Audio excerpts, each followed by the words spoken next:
नमस्ते, हमेशा खुश रहो बिटिया। I am JVN doctor Meenakshi, assistant professor in department of Shalakya Tantra, faculty of Ayurvedic science, Jyoti Vidyapeeth women's university.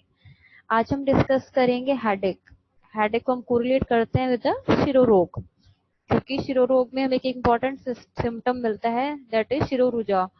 तो इसलिए हम इसको शिरोरोगों को सुश्रुत के अकॉर्डिंग हेडेक से कोरिलेट करते हैं। तो व्हाट इज हेडेक, वो समझना इम्पोर्टेंट है। Headache is the symptom of pain anywhere in the region of head और अपर नेक। मतलब अगर आपको कहीं पे सिर में दर्द हो या फिर ऊपर गर्दन में अगर दर्द है तो उसको हम बोलेंगे हेडेक। ठीक है, हेडेक कोई एक अलग से डिसीज नहीं है, इट इज अ सिम्टम। ठीक है, कोई पेनफुल सेंसेशन आपकी है अगर हेड में, पेन कैसा हो सकता है, शार्प भी हो सकता है, डल भी हो सकता है। ठीक है, और उसके साथ में दूसरे और आपको सिम्टम्स भी मिलेंगे। ठीक है, फिर आते हैं हम क्लासिफिकेशन ऑफ हेडेक। ठीक है, तो हेडेक कितने टाइप्स का होता है बेसिकली वो समझना बहुत इंपॉर्टेंट है। तो क्लासिफिकेशन, हम हेडेक को क्लासिफाई करते हैं, headaches are broadly classified as primary और सेकेंडरी। ठीक है, तो दो क्लासिफिकेशन है, प्राइमरी एंड सेकेंडरी हेडेक। तो प्राइमरी हेडेक क्या होता है, सेकेंडरी हेडेक क्या होता है? Primary headache are the benign recurrent headaches not caused by underlying disease or structural problems. ठीक है, जो प्राइमरी headaches होते हैं वो किस वजह से हो रहे हैं? किसी अंडरलाइंग डिसीज की वजह से नहीं हो रहे हैं, ना कोई स्ट्रक्चरल प्रॉब्लम की वजह से है। ठीक है, और बिनाइन होते हैं, मतलब ज्यादा हार्मफुल नहीं होंगे। ठीक है, while primary headaches are may cause significant daily pain and disability, they are not dangerous. ठीक है, प्राइमरी हेडेक में आपकी जो डेली एक्टिविटीज हैं वो डिस्टर्ब होंगी। ठीक है, लेकिन क्या वो ज्यादा डेंजरस नहीं होता। ठीक है, तो ये किसी स्ट्रक्चरल प्रॉब्लम की वजह से नहीं होता है, पेशेंट की लाइफस्टाइल फंक्शनिंग इफेक्ट होगी, बट ये कोई ज्यादा डेंजरस नहीं है, लाइफ थ्रेटनिंग नहीं होती है प्राइमरी हेडेक। ठीक है, सेकेंडरी हेडेक्स क्या होते हैं? They are cause by underlying disease. ठीक है, तो सेकेंडरी टर्म आ गया, सेकेंडरी मतलब किसी डिसीज की वजह से अगर कोई हेडेक हो रहा है, that is the secondary headache. ठीक है, secondary headaches can be harmless और डेंजरस। ठीक है, तो सेकेंडरी हेडेक हार्मफुल भी हो सकते हैं और हार्मलेस भी हो सकते हैं, दोनों हो सकते हैं। ठीक, certain flag signs or warning signs indicate a secondary headache may be dangerous. ठीक है, तो अगर सेकेंडरी हेडेक में कुछ आगे हम पढ़ेंगे, जहाँ पे हम सेकेंडरी हेडेक पढ़ेंगे तो उसमें कुछ रेड फ्लैग्स या वार्निंग साइंस होते हैं, अगर वो प्रेजेंट है that means the secondary headache is dangerous. अगर वो प्रेजेंट नहीं है, रेड फ्लैग्स प्रेजेंट नहीं है, then disease is secondary headache is harmless. फिर आते हैं हम टाइप्स पे। Part 1, the primary headaches. ठीक है, तो प्राइमरी हेडेक्स मेनली 4 होते हैं। First one is migraine, second is tension type headache, third one is cluster headache and other trigeminal autonomic cephalalgias, fourth is other primary headaches। तो primary headaches के types हम इसमें describe करेंगे, इसका description उन्होंने दिया है कैसे हम उसको डिफरेंशिएट करते हैं एक दूसरे से। तो जो माइग्रेन में जो पेन होता है that is of throbbing nature. ठीक है, और मॉडरेट टू सिवियर होगा एंड वर्स विद एक्सर्शन। ठीक है, तो ये सिम्टम्स आपको मिलेंगे। थ्रॉबिंग से मतलब क्या है? थ्रॉबिंग मतलब कि जैसे रेगुलर रिदम के साथ में जो पल्सेटिंग पेन होगा वो आपको माइग्रेन में मिलता है। ठीक है, और मॉडरेट टू सीवियर पेन होता है, मतलब पेन बहुत ज्यादा माइल्ड नहीं होगा, कम नहीं होता है, और जैसे जैसे कोई फिजिकल एक्टिविटी करते हैं, फिजिकल एक्टिविटी के साथ में वो पेन इंक्रीज होता है। ठीक है, सेकंड इसमें जो पेन डिस्क्रिप्शन दिया टेंशन हेडेक में, that is of pressure type. ठीक है, टाइटनेस, वैक्सेस एंड वेन्स। ठीक है, तो जैसे अगर प्रेशर अगर डलता है हमारे किसी जगह पे, वैसा पेन होगा, और टाइटनेस मिलेगी, हेड में टाइटनेस, नेक में टाइटनेस होगी, एंड वैक्सेस एंड वेन्स मतलब ऑल्टरनेट इंक्रीज एंड डिक्रीज होगा पेन। ठीक है, एक बार इंक्रीज होगा, फिर डिक्रीज होगा, फिर इंक्रीज होगा, एंड फिर डिक्रीज होगा। क्लस्टर हेडेक में पेन कैसा होता है? Abrupt onset. ठीक है, पेन एकदम से होगा, डीप होगा, ठीक है, सुपरफिशियल होगा, तो डीप कहीं पे पेन हो रहा है हेड में, इंटरनल स्ट्रक्चर में, वैसा लगेगा आपको। कॉन्टिन्यूस पेन होगा, मतलब वो इंक्रीज डिक्रीज नहीं होगा। और एक्सक्रूएटिंग होगा, एक्सक्रूएटिंग मतलब बहुत ज्यादा सीवियर पेन होगा, ठीक है, इंटेंसली पेनफुल। और एक्सप्लोसिव, एक्सप्लोसिव मतलब जैसे लगेगा आपका सर फट रहा है, इस तरह का पेन होता है। फिर आते हैं आपके एसोसिएटेड सिम्टम्स। माइग्रेन में आपको फोटोफोबिया एंड फोनोफोबिया मिलेगा, ठीक है। Photophobia is sensitive towards light, ठीक है, पेशेंट लाइट को टॉलरेट नहीं कर पाएगा। फोनोफोबिया मिलेगा, phonophobia means fear of sound, मतलब पेशेंट नॉइस या साउंड को टॉलरेट नहीं कर पाएगा। एंड ओरा, ठीक है, तो ओरा मिलेगा उसमें। और आगे हम डिस्कस करेंगे इन द, जब हम माइग्रेन डीप में डिस्कस करेंगे तो ओरा एक स्टेज होती है, ठीक है, बिफोर द हेडेक, तो वो आपको मिलेगा। मिल भी सकता है, नहीं भी मिल सकता है, उसमें भी अलग टाइप्स होते हैं माइग्रेन के। फिर आते हैं टेंशन टाइप हेडेक, उसमें आपको कोई भी एसोसिएटेड सिम्टम्स नहीं मिलेगा, सीधा उसमें प्रेशर टाइटनेस वेक्सन वेन्स वाला पेन होगा, और कोई इसके एसोसिएटेड सिम्टम्स नहीं मिलते हैं। फिर आता है क्लस्टर हेडेक में क्या एसोसिएटेड सिम्टम्स होंगे, टीयरिंग होगी, ठीक है, क्योंकि उसकी लोकेशन क्या होती है, आई के बॉल के आसपास पेन होता है, इसलिए पेशेंट को लैक्राइमेशन होगा, आंखों से पानी आएगा, ठीक है, आईज में कंजेशन होगा, ठीक है, राइनोरिया होगा, ठीक है, नोज में से पानी आना शुरू होगा, पेशेंट पैलर फील करेगा, पैलर हो जाएगा, थोड़ा पेल हो जाएगा, और स्वेटिंग होगी। अगर लोकेशन की बात करें तो माइग्रेन में 60 to 70% पेन यूनिलेटरल होता है, ठीक है, माइग्रेन को इसलिए हाफ हेडेक का है, क्योंकि उसमें एक साइड पेन होता है। टेंशन टाइप जो हेडेक होता है वो बाइलेटरल होता है, और जो क्लस्टर होता है दैट इज अगेन यूनिलेटरल, मतलब एक साइड में पेन होगा पेशेंट को। ड्यूरेशन की अगर बात करें तो माइग्रेन का ड्यूरेशन है अराउंड 40 to 72 आवर्स, ठीक है, तो एक बहुत लंबा ड्यूरेशन होता है, 4 आवर्स से लेके ऑलमोस्ट 3 डेज तक हो सकता है, ठीक है। टेंशन टाइप हेडेक का वेरिएबल है, कोई अपना डेफिनेट टाइम पीरियड नहीं है इसका। क्लस्टर हेडेक का ड्यूरेशन हाफ एन आवर से लेके 3 आवर्स तक हो सकता है, और इसमें एक ही दिन में कई बार उसको पेशेंट को क्लस्टर हेडेक का अटैक हो सकता है।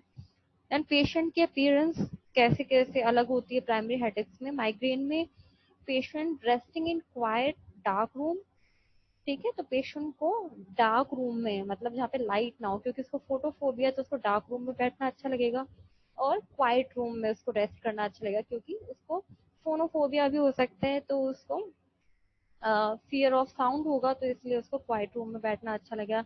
Young females are mostly affected, migraine इसमें होता है यंग फीमेल्स में ज्यादा होता है। तो टेंशन टाइप हेडेक में पेशेंट का अपीयरेंस क्या होगा, पेशेंट रिमेन्स एक्टिव और प्रेफर्स टू रेस्ट, ठीक है, तो पेशेंट एक्टिव भी रह सकता है या फिर रेस्ट करना भी प्रेफर कर सकता है, दोनों चीजें ही हो सकती हैं। क्लस्टर टाइप हेडेक में पेशेंट का अपीयरेंस कैसा होगा, the patient remains active, prefers hot shower, तो पेशेंट एक्टिव रहेगा और हॉट शावर प्रेफर करेगा, उससे उसको लगेगा कि हेडेक में रिलीफ मिलेगा। और मेनली किस में मिलता है आपको, मेल्स में मिलता है और स्मोकर्स में मिलता है क्लस्टर हेडेक, ठीक है। नेक्स्ट उन्होंने इमेज शो की है कि कौन कौन से हेडेक में क्या क्या पोजीशन होती है, इसमें साइनस हेडेक की भी इन्होंने पोजीशन शो की है, कि अगर जो हमारे सेप्रानेजल साइनसेस है उसमें इन्फेक्शन है तो उसकी वजह से भी हेडेक होता है, तो उसको हम साइनस हेडेक कहते हैं। जस्ट आपको आइडिया के लिए इमेज दी है। नेक्स्ट इन्होंने क्लस्टर हेडेक की इमेज दी है, जिसमें आपको pain in is in and around one eye, तो एक आंख के अंदर और अराउंड उसमें पेन होता है, इसलिए इसमें आपको सिम्टम्स टीयरिंग और कंजेशन वाले सिम्टम्स मिलते हैं। टेंशन टाइप हेडेक आपको दिखाई देगा, band squeezing the head, pressure symptom मिलते हैं उसमें, तो जो हमारा फोर हेड है वहां पे पेन होगा। माइग्रेन में pain, nausea and visual changes are typical of classical form, तो माइग्रेन आपको दिखाई दे रहा है कि half part of the face and head इसमें इफेक्ट होगा, पेशेंट को पेन होगा, नोजिया भी होता है और विजुअल सिम्टम्स भी होते हैं, उसको फ्लोटर्स वगैरह दिखाई देना, फ्लैशिंग ऑफ लाइट, ये चीजें भी दिखाई देंगी, टिपिकल ऑफ क्लासिकल फॉर्म, ठीक है। तो इसमें टाइप्स होते हैं, क्लासिकल फॉर्म जो टाइप ऑफ माइग्रेन है उसमें मिलते हैं बेसिकली। तो यहाँ पे हमारा इंट्रोडक्शन ऑफ हेडेक कंप्लीट होता है, आगे के जो टाइप्स ऑफ हेडेक हैं वो आगे हम अलग से डिटेल में डिस्कस करेंगे नेक्स्ट सेशन में। Thank you so much. This session is powered by Digital Version 2.0, Jyoti Vidyapith Women's University. I hope you are satisfied with my digital session. If you have any query, please mention in the comment box. I will resolve it. Thank you so much. Namaste, Hamesha Kushwa Bhatia. I am JV Dr. Minakshi, Assistant Professor in Department of Shalakyatan, Faculty of Ayurvedic Science, Jyoti Vidyapeeth women's university. आज का हमारा topic है stomatitis. तो इसको हम discuss करेंगे दो parts में। आज हम इसका फर्स्ट पार्ट डिस्कस करेंगे, part 1। So first of all, we will study its definition. What is stomatitis? Stomatitis is an inflammation of the mucous lining of the mouth, which may involve the cheeks, gums, tongue, lips, and roof or floor of the mouth. The word stomatitis literally means the inflammation of the mouth. Then its small description. Stomatitis is an inflammation of the lining of any of the soft tissue structures of the mouth.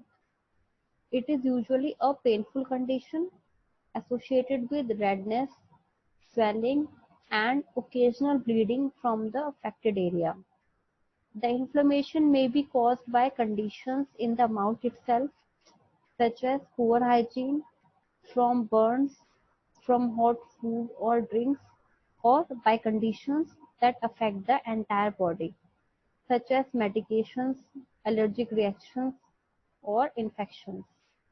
Here is an image of the stomatitis known as the canker sores. Then, what are the causes of stomatitis? It can be caused by the chemotherapy, can be caused by radiotherapy. Stomatitis may be due to loose fitting dental prosthetics, by trauma, poor dental hygiene, due to smoking, due to hematologic malignancies. Stomatitis develops at 2 to 3 times the rate of solid tumor. Stomatitis is caused due to infection. Infection can be viral, fungal, or bacterial. Stomatitis is caused due to dehydration, due to some medications. The medications which are associated with stomatitis are the chemotherapy medications, the antihypertensive medicines, opioids, antibiotics, diuretics. Diuretics increase the risk of dehydration in compromised state. Then anticholinergic drugs, antihistamines and decongestants, steroids, antidepressants. Then what are the signs and symptoms of the stomatitis? The patient will observe the pain or discomfort in the mouth, the presence of the open sores or ulcers in the mouth. The patient will be suffering from fever, sometimes as high as 101 to 104 degree Fahrenheit. There will be irritability and restlessness. There will be blisters in the mouth, swollen gums which may be irritated and bleed. There will be drooling of saliva. Patient will have dysphagia and foul smelling breath. Then comes the types of stomatitis.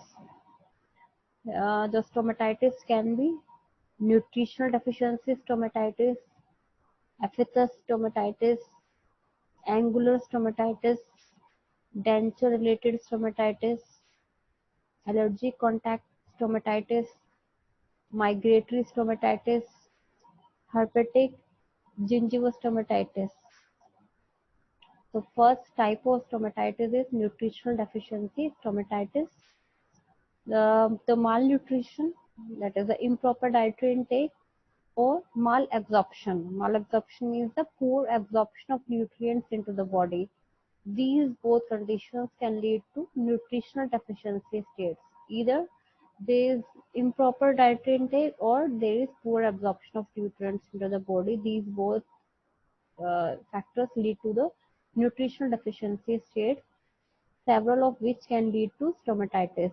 For example, the deficiencies of iron, vitamin B2, riboflavin, vitamin B3, niacin, vitamin B6, pyridoxine, vitamin B9, folic acid, or vitamin B12 Scopolamine may also infest as stomatitis. Rest part we will study in the next session. Thank you so much. This session is powered by Digital Version 2.0, Jyoti Vidyapeeth Women's University. I hope you are satisfied with my digital session. If you have any query, please mention in the comment box. I will resolve it. Thank you so much.